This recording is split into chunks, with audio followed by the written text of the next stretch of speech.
Derekmisen. Officer, yes, a highway patrol. Was it lay out what happened before your eyes? Okay, monitored the broadcast earlier in the evening of the stolen vehicle with the 3 juveniles inside.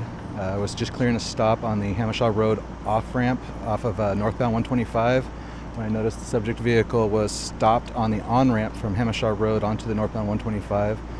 Began following the vehicle, at first just seeing why it was stopped, and then it started driving erratically. Checked with the dispatch to see what the plate was of that vehicle from earlier, and it turned out to be the vehicle. Followed the vehicle until we had secondary units involved. Able flew over and was in position at College and the 94. At that point, we initiated a stop. She stopped initially at around College Grove, and before she got out of the vehicle, she sped off in a northbound direction. We again followed the vehicle. She turned right here onto Acorn Street, where she hit the curb down there before coming to rest right there, and other units got here. She struck the curb down there. She was fully on the curb and then came off the curb with the children in the vehicle. And so San Diego's area originated out of San Diego, so they'll be handling most of the investigation.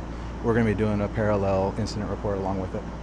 I believe we're handling the traffic collision part. What happened as soon as the vehicle came to a stop? What happened from that point? It's just what we call a felony stop. We pulled the driver out of the vehicle and took her into custody until we could figure out what exactly was going on. The children were inside the vehicle. The oldest one came out right away, and so we had to get her out of the way. But once we had her in handcuffs, we were able to get the rest of the children out of the vehicle. What's the relationship between her and the parents of the children? That I am not sure.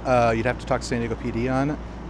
She's claiming that she's a cousin, but again, there's more to this investigation. San Diego PD is going to be handling the majority of the investigation. When a call like this goes out, that's a pretty big priority for you to find something like that, right? It is. They broadcast through the whole system, and even our dispatch will pick it up and put it out to us. And so it's something we want to listen to, just so that we can get the information. Because in this case, it was the stickers and the stuff that they told us that clued it in real quick. You go to pull the car over, it's a failure to yield. You know this car taken off has 3 kids. I mean, that's... We didn't know the kids were still in it because it's tinted windows. You can't see if the kids are in there, so we have to assume they are, but we didn't know. And so it's one of those, it's a judgment call as far as how hard you want to push it in case the kids are still in there. Are you guys calling this a kidnapping? That's up for San Diego PD to determine. Did she make any statements as to why she got in the car and took off? I haven't really spoke with her. We just took her into custody and put her in the back of the car until we could determine what was going on. Somebody else was in the back. That would have been the family, I believe. The only one that was in custody. I don't know what was going on with San Diego PD. I just know what we had. Other than the kids, there was only one other. Yes, there was only one person in the vehicle.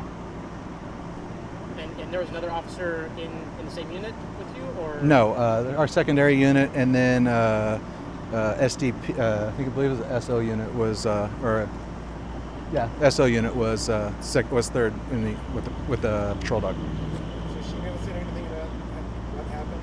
The fact that I didn't ask any questions at that point. Once we got her in custody, then it becomes who's going to handle what and who's taken care of. How was the behavior of the children? They're very scared. Very scared. The little girl, she came out and was freaking out while we were trying to take custody of the driver, so we had to get her out of the way, but she was very scared. And how did the parents respond once they got here? I didn't speak with them. They speak Spanish only, and so one of our other officers was talking with them, but she seemed very relieved and very happy to have her kids back, obviously. I first got behind her northbound 125 at Hamishaw Road, and so I can't initiate, especially because we know it's a stolen vehicle, I won't initiate a stop until I have another unit with me.